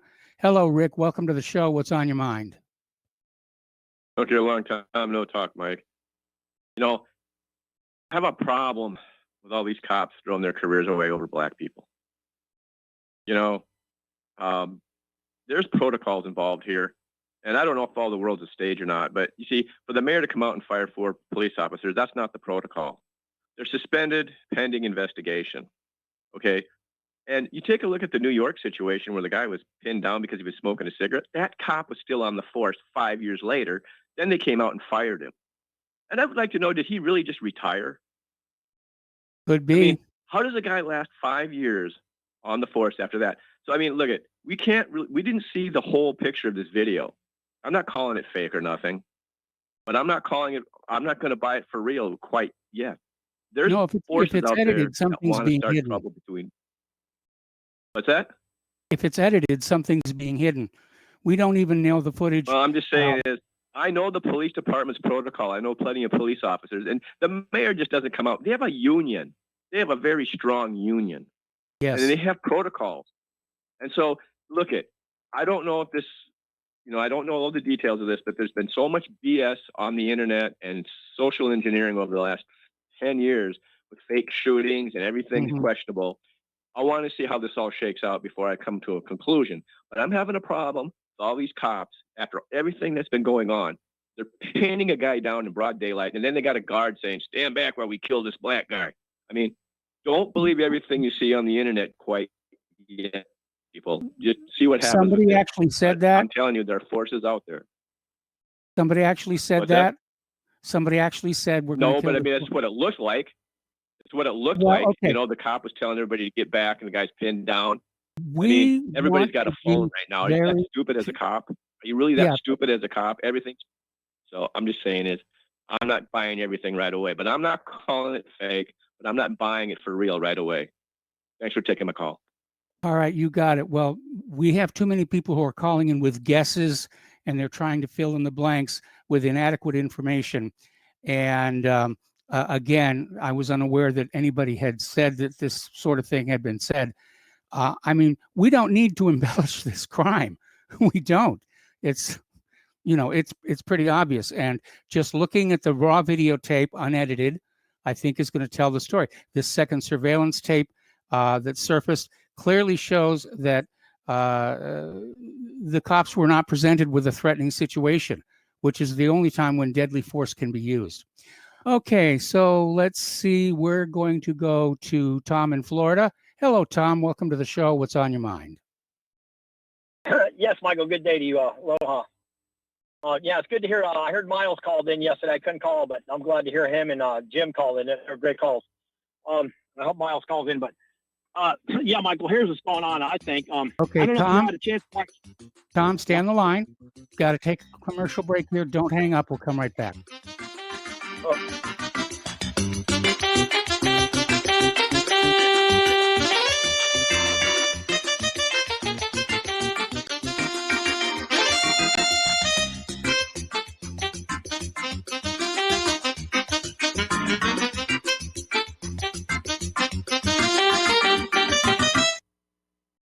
What would you say if I told you we have a new tool that will increase production and lower maintenance costs for your meat processing company? And it would pay for itself in just 6 weeks. When pigs fly! The new Ease Off Model Easy 4 replaces old spring-style carcass droppers and is faster, safer, and more reliable. The Ease Off lowers or lifts 1,000 pounds to or from your rail automatically using our remote control. Sounds expensive. Can I afford it? Can you afford not to try the Ease Off? It installs fast with just 3 bolts in place of your current dropper. The effortless operation will reduce fatigue and injuries, speed up your line, eliminate downtime, and increase profit. How can I order my Ease Off? Go to easeoff.com, EAZEOFF.com, and hurry because we are offering $200 off on the new Easy 4 for a limited time. Easeoff.com. We make pigs fly. Cows too. Ease Off LLC, Summersville, Missouri, 417-932-6419. As a listener of RBN, you're surely concerned about being informed and being ready for whatever may come. Please consider the following questionnaire as a soul-jarring wake-up call. If you answer no to more than 2 of these following questions, you probably aren't going to make it through any major disruption in our country. The questions were compiled by people that have been there. Are you really ready? Do you own your own firearm for the primary defense and protection of you and your loved ones? Have you ever been professionally trained to stand against life-threatening behavior? Have you ever practiced enough to fire 500 rounds during a 2 to 4 day time frame, day and night? Can you load, unload, fire, and clear a jam in total darkness? Have all the adults in your household been professionally trained? Are you, life and death, comfortable with your abilities with pistol, revolver, shotgun, and rifle? Are you aware that everything that you do to prepare for an emergency is a waste of time, money, and energy? If you haven't honed your abilities to their highest level to protect and keep what you have, do you have the repair parts that will most likely be needed for each of your firearm, and do you have the ability to install those parts? Could you completely clean every firearm you own? Are you aware that your body won't go where your mind hasn't been? In other words, without proper training, followed by regular practice, you probably will not win a gunfight. Well, how did you measure up? Take the once-in-a-lifetime opportunity to start correcting your deficiencies by receiving your Commander Lifetime Membership with Front Sight Firearms Training Facility. A one-time donation to RBN for $500 will give you a Commander Lifetime Membership at Front Sight as a tremendously huge thank you bonus. See details on RBN's webpage to make it happen. The clock is ticking. You had better be ready before it happens. What this country is coming to, I sure would like to know. If they don't do something by and by, the rich will live and the poor will die. Doggone, I mean the panic is on. Can't get no way, can't draw no pay. Unemployment getting Welcome back to the show here. We're talking with Tom in Florida. And Tom, if you could just pick up where you left off. Yeah, Michael. Good day. Yeah, Michael. What I'm going to talk about in a minute is what's going on in Minneapolis. But the lady in New York, the one that said that she had called on the guy for the dog. She was marching with Black Lives Matter. I don't know if people are talking about that much, but she was walking with Black Lives Matter. But she's calling the cop on the guy. So I don't know what to think about that one. And what's going on in Minneapolis is the cop was he was definitely wrong, man. Come on. The guy was saying he can't breathe. I should have been there. The guy should have been in a squad car, not on the ground with his a knee in his neck. Come on. Agreed. That was murder. There's no question about it. And as far as I want to talk about, though, Michael, and you called a couple minutes back, you were talking about it. during the Civil War. Have you watched the documentary yet, Grant? Ulysses S. No. Grant on History Channel? I Well, it's need to- fantastic, Michael. Yes, you need to watch it. But I got to tell you, Michael, that was a brutal, brutal war. It was so brutal, it's incomprehensible how brutal it really was. But, Robert E. Lee, Robert E. Lee was a gentleman, let me tell you. And Grant was no dummy. Of course he couldn't be a dummy because he won the war. And Grant realized that he better have let Lee go because Lee even said in the History Channel documentary that, Robert E. Lee was going to put guerrilla war. He could have put guerrilla warfare on the North, and they would have never won that war. Okay? So Robert E. Lee, Nathan Bedford Forrest would have used guerrilla tactics, and they would have never won that war. Guarantee it. That war would have been protracted for 30, 40 years. It would have been a protracted war. And actually, when Grant becomes president in the History Channel documentary, on his second term, even the Northerners did not want to support they didn't want to support Reconstruction. They did not support it anymore. And when you watch the documentary, you'll see what the white people sacrificed on both sides. It was crazy. It was a major sacrifice on both sides, believe me. Okay? And Okay. but, Robert E. Lee could have used guerrilla tactics, and he did it. He was a gentleman. And Grant was a great strategic general. There's no question about it. Yes. But you know what? In every battle, I noticed, Michael, in every battle they were talking about on the History Channel, the South was beating the North when it came to in the battles. When it came to the sheer numbers of statistics, the South always took out more Northerners than the Northerners took out the Southerners. It was like 10. In one battle, I think Chancellorsville was 10,000 more Northern Union troops died than Southerners. Same with the Wilderness Battle. So it was a horrible thing. But one caller you had, Michael, is absolutely right. The whole thing is like the slavery issue is not going away. It still hasn't gone away. I don't think it ever will. And No. if you know anything about Abraham Lincoln, Michael, Abraham Lincoln, if he doesn't get assassinated, he was going to send a lot of them back. He knew they had to go back. And it's documented and archived. Yes. Lincoln knew that. And getting back to that woman in New York, they're not talking about that on the media. She was working with Black Lives Matter. So then she's making that phone call. So it's like this is being all set up in a lot of ways. How ironic what happened with Minnesota, the cop. I mean, yeah, that was murder, but we don't hear about all the others. Like the one caller said, there's a lot more black crime on whites than there is white on black. That's for sure. That's the FBI statistics. And Michael, Yes. did you see the statistics have you seen the statistics in Chicago over the weekend, the Memorial Day weekend? Can you tell your audience the figures, please? I don't have them right in front of me at the moment, but it's Okay, there's pretty 12 bad. murders. 12 murdered. There's 12 murders on the Memorial Day weekend. There was 46 shootings in Chicago, and we don't see them burning that city down. We don't see them demanding Trump bringing the National Guard to quell this insanity in all these big cities. But when this cop did that, and which was wrong, what he did to that man was wrong. He killed that man. We have the whole city burning up. But you have Michael. If I'm not mistaken, I think I saw the figures.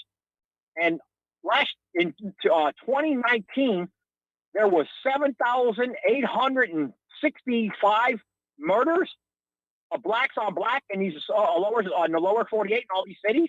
Almost 8,000 murders. But we don't hear them. We don't see them burning up those cities.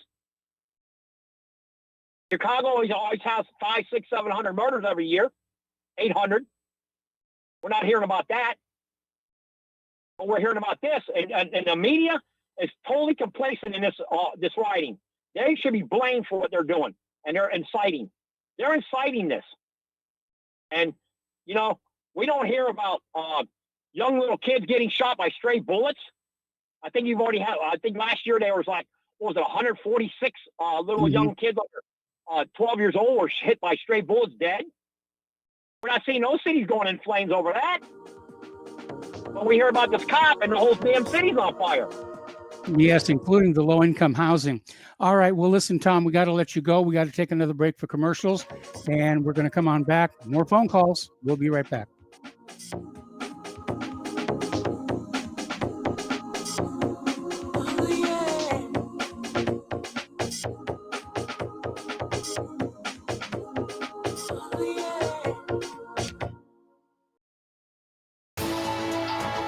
You are tuned in to the Republic Broadcasting Network. Visit our website by going to republicbroadcasting.org.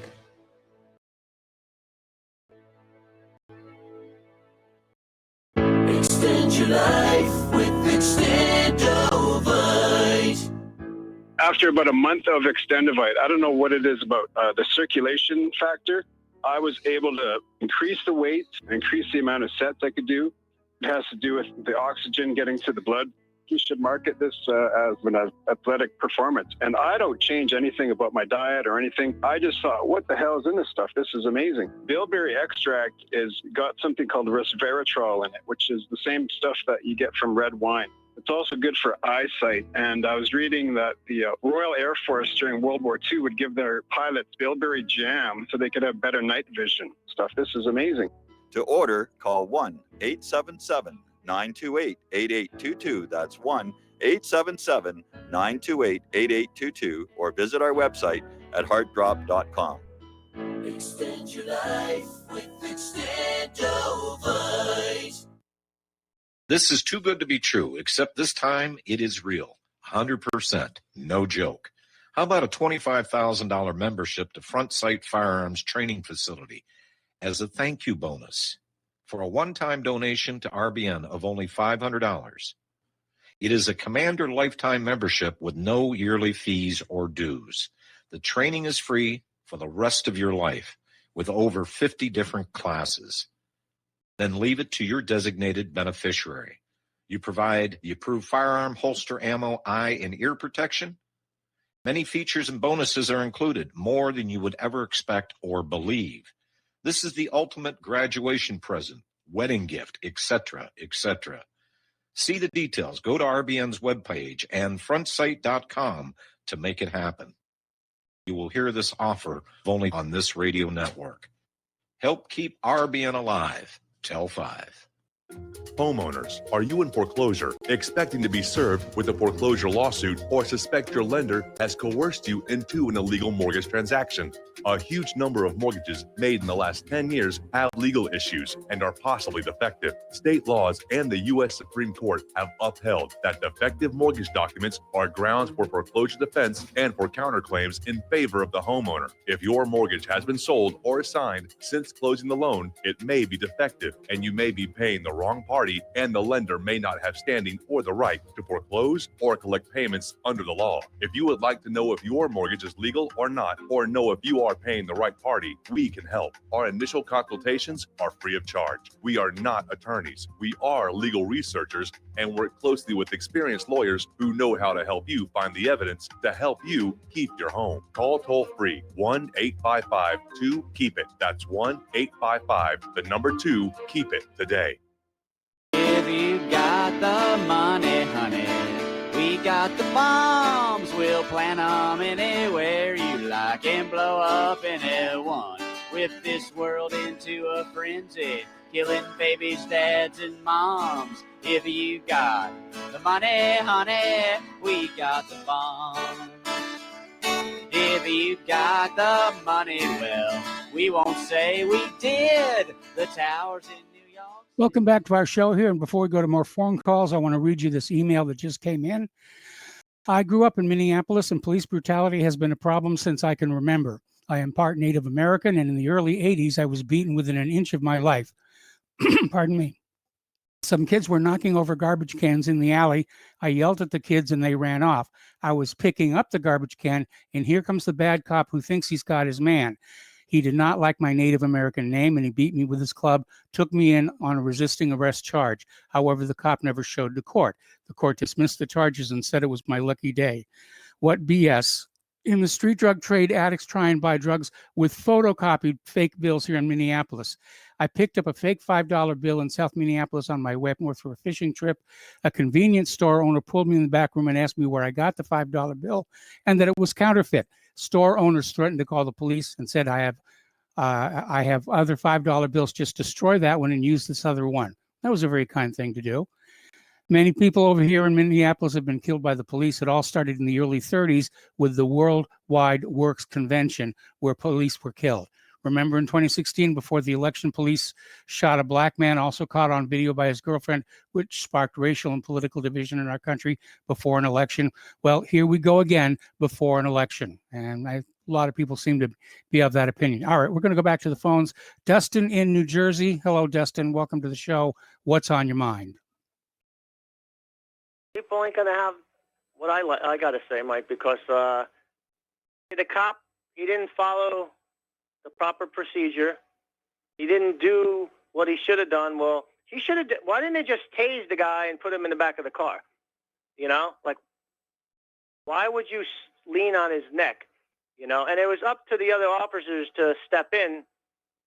You know, but they didn't. So they should be held accountable also. But I Mike, agree. They're this accessory. guy's not. Yeah, but this guy is not Moses, Mike. Let me read you something.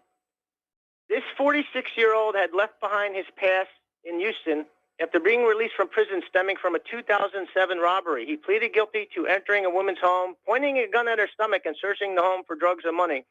And then he was sentenced to 10 months in jail for having less than 1 gram of cocaine, which is nothing. In a December 2005 arrest. Then he's been arrested in 2002 arrest, in 2000 for criminal trespassing, served 30 days. So this guy was not Moses. Okay, guys. Well, I mean, would you go back to the very first part of what you were reading? the 46-year-old left behind his past Bingo. in Houston after being released from prison stemming from Bingo. a 2007 robbery He left behind where his he past. pointed a gun at the woman.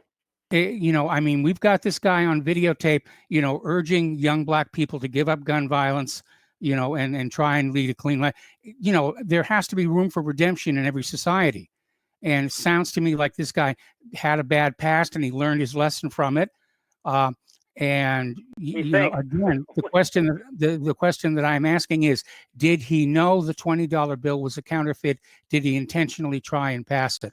And we got way too many people guessing about this.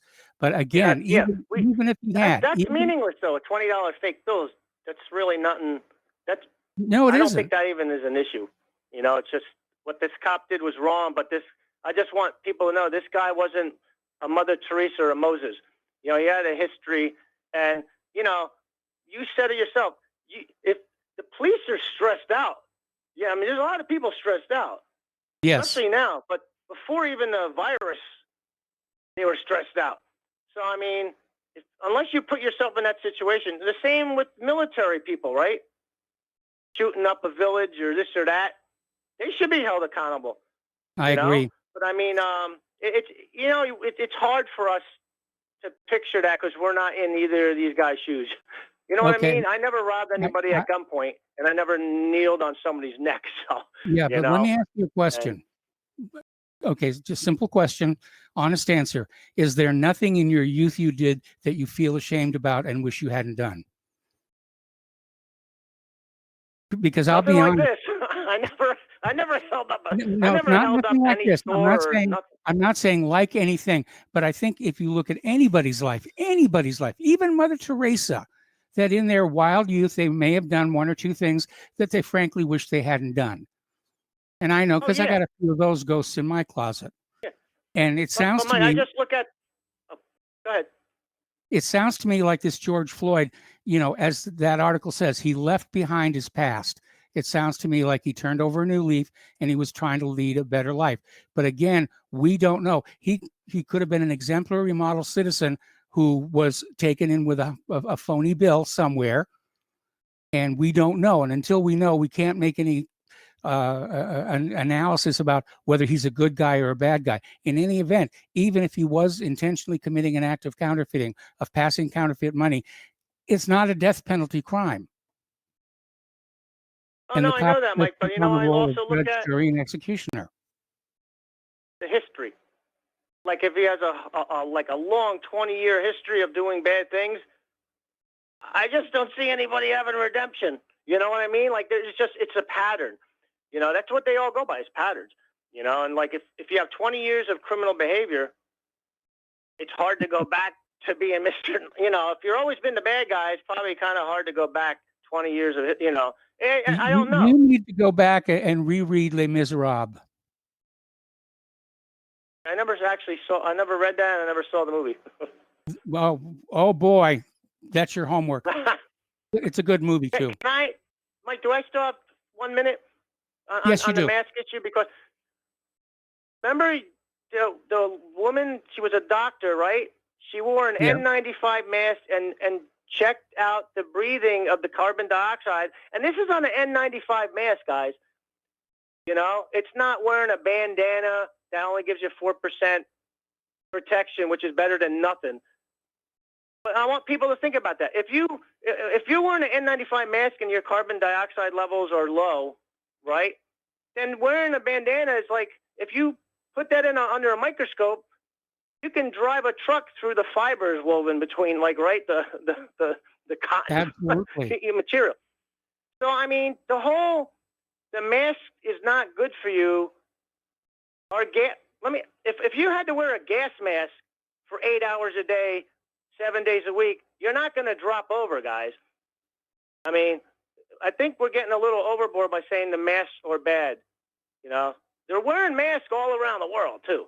You know, Yes. Some of your callers just don't seem to figure it out. This is, you know, it's all about our government one authoritarian. Well, they're wearing masks in South Korea and Japan, Iran, Russia, and China. So obviously something's up if they weren't. Like I said, you can't say all masks are bad. Or all, you know, because there's just different quality masks. But just don't say it's going to give you carbon dioxide. It's no good. That's not true. That's not true statement. Okay. And I just want to clarify that. And if you do any basic research on, all you have to do is see what people are wearing. A lot of people are wearing bandanas and stuff. There's a lot of air going through there, man. Come on. Yes. You know, it's just common sense. All right, Mike. Have a good night. All right, thanks an awful lot. We're going to switch over to David in San Francisco. Hello, David. Welcome to the show. What's on your mind? Oh, yeah. How are you, Michael? Yeah, that previous caller's comments about the mask, he's somewhat right. I mean, basically, if you're just wearing a bandana and you start getting heated conversation, the splatter from your mouth, you know, you're spitting out invectives, let's say, that's going to catch about, 60 or 80% of the spit. And so your chance of, infecting your neighbors are at least reduced. And the idea that some of these people are being told you're not a tough guy if you wear a mask. Yeah, you're a tough guy in a grave. We've been hunkered down in San Francisco here since February 5th. And we're waiting for the fools to quit. And you remember, you and I have talked about Project Gladio. And Yeah. you remember Gladio was like the rat line that got the Nazis out of Germany after World War II. It was the underground Operation for the Paperclip. Nazis. Right. Yeah. Well, that was a part of it. Right. And the idea that it was called the strategy of tension. Yes. Where they would always be able to, they not only got these Nazis out of hiding, but they put them in positions of power. So Uruguay and Paraguay and Brazil and even the CIA was developed by a former Nazi. And the idea that those guys not only put themselves in positions of power, but strategy of tension means that they've always been, egging the worst people on. And it was basically created by the aristocrats. You remember 1776, the aristocrats never quit. They got America suckered into the War of 1812. They got the American Civil War was created by the aristocrats who were trying to split up America so that the British could come back and reconquer. World War I was another example of, America fighting for aristocrats. And so don't underestimate that, these evil princes and kings have, got their designs on America, and that their strategy attention is always in the works. They've profiteered from bad economics. There's probably some of the laziest welfare cheats. You look at the Queen of England and, the Saudi princes and whatnot. They are the biggest welfare cheats that there ever were. All of the hard work of anybody sweating out there in Saudi Arabia goes straight to the top, where these lazy farts sit around with their jet planes and hookers. And, drinking in a country that pretends that it's an abomination to drink. So it's, don't underestimate strategy attention in all of that. The one other thing I was just going to add was, Trump ignoring 100,000 dead.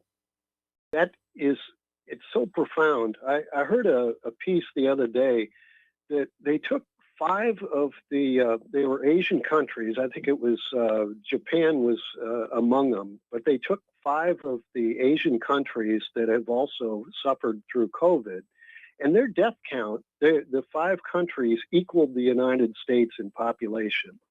And of the 5 countries, they've only had 12,000 deaths. In the same amount of time as this has been going on, 12,000 deaths. And America has now got 8 times more deaths, because Trump is not acting like an orchestra conductor. He's not acting like a symphony conductor. He's acting like a petulant baby. And he's mismanaging America's property.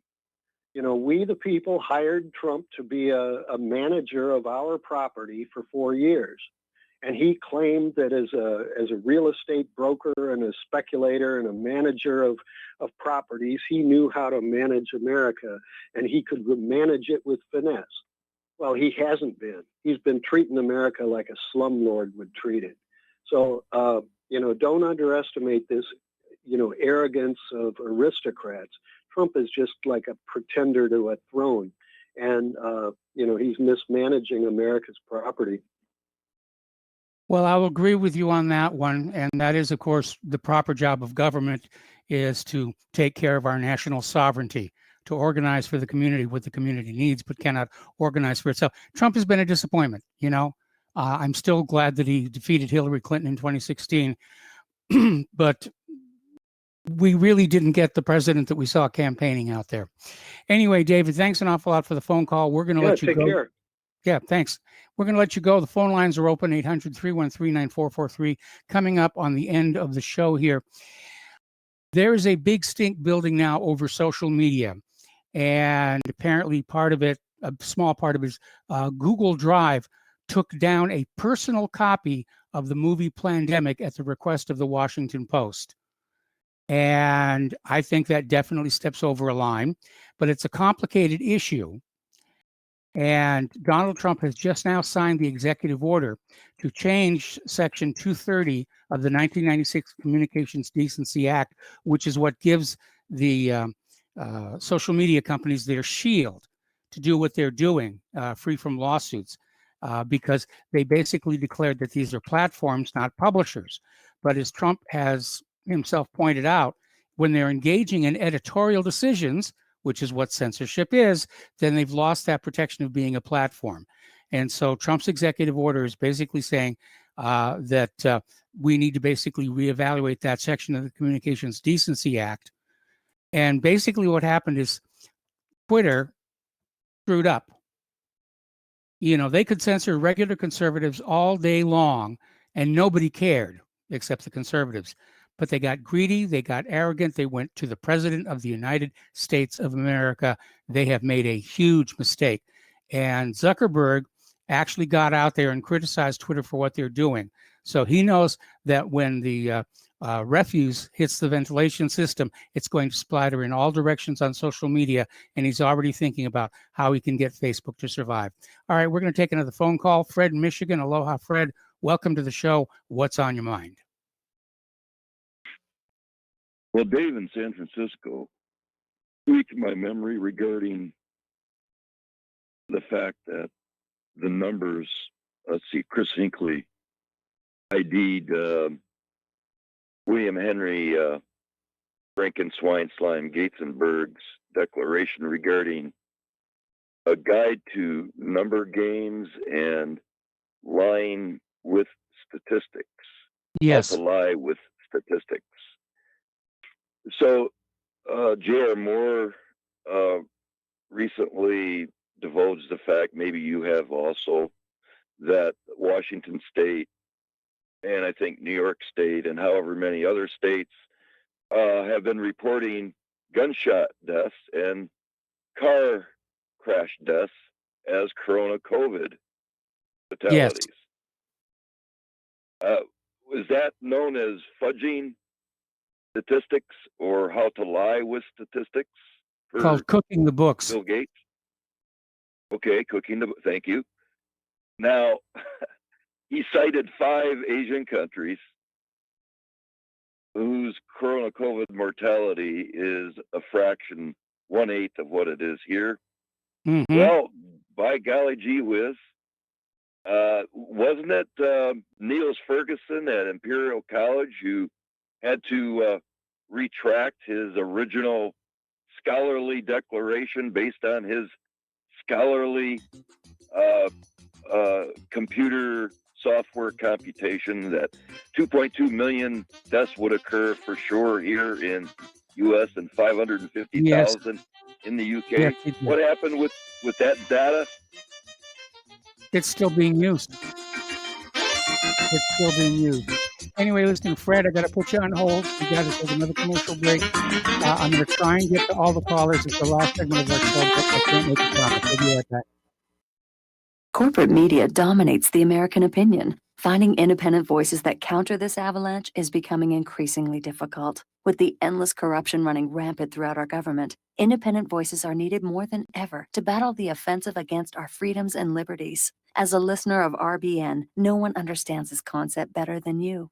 Now it's up to you to do your part. The time has come for you to take action and begin broadcasting the truth to hundreds or thousands of people every month. Sound impossible? Quite the contrary. With pointed slogans from LibertyStickers.com, you can reach countless sleeping Americans unaware that they live in a real-life wonderland. LibertyStickers.com has a huge inventory of political bumper stickers and messages that reflect the truth about our government, our politicians, and the future of America. With so many in stock, there's one perfect for you. Visit us today at LibertyStickers.com. Again, that's LibertyStickers.com.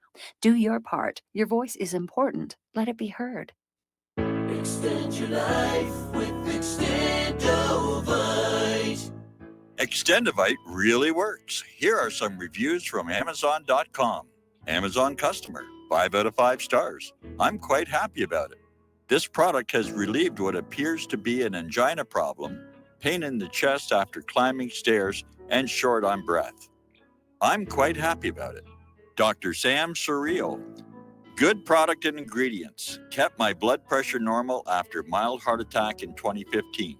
Switched to plant-based diet, also to reverse atherosclerosis. John Bispicos, 5 out of 5 stars. Built up my immune system.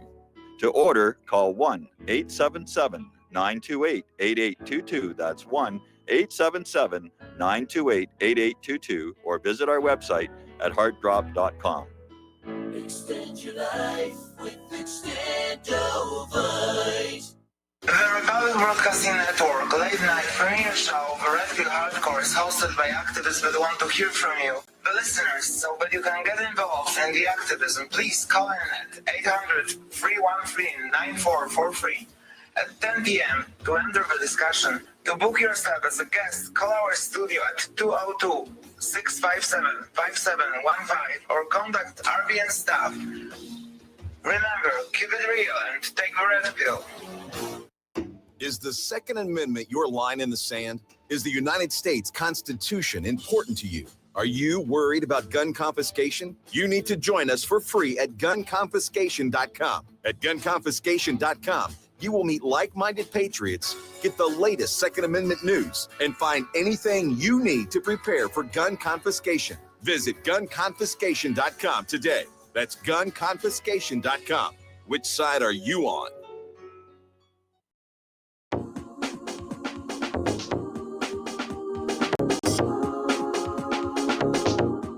What really happened with your host, Mike Rivero. You're listening to the Republic Broadcasting Network. Here is your host, Michael Rivero. Welcome back to our show here. Last segment of our program today. We've got 3 callers on the line. I don't know that I'll get to all of them, but let's pick up with Fred in Michigan. Just pick up where you left off. Speaking of the data that, according to Mojave County Sheriff Doug Schuler, who in fact was interviewed by Tucker Carlson a couple of weeks ago, relative to the fact that Sheriff Doug Schuler refused to enforce what he called fallacious Anthony Fauci recommendations that have been adopted and implemented as executive orders by the governor of Arizona, which lacks a legislative act mandate, which means no citizens, no businesses need abide by a fallacious executive order, which Sheriff Doug Schuler said he refuses to enforce upon his fellow citizens who are going about their normal daily activities and sustaining their lives. And then Anthony Fauci on the 12th of May with the U.S. Senate in response to Senator Mitt Romney's inquiry regarding a forthcoming effective vaccine. Fauci's, I need you to get to the conclusion. I'm sorry, we're out of time. Yeah. Fauci's declaration is that the innate, spontaneous antibody immune function of the human body is so efficient that conceptually there could be an effective vaccine, but he already admitted and corroborated our onboard immune function is totally effective in combating Corona COVID. All you got to do is go back and hear that. Thanks.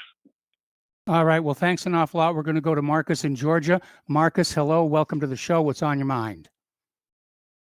Good evening. Good evening. Just wanted to chime in.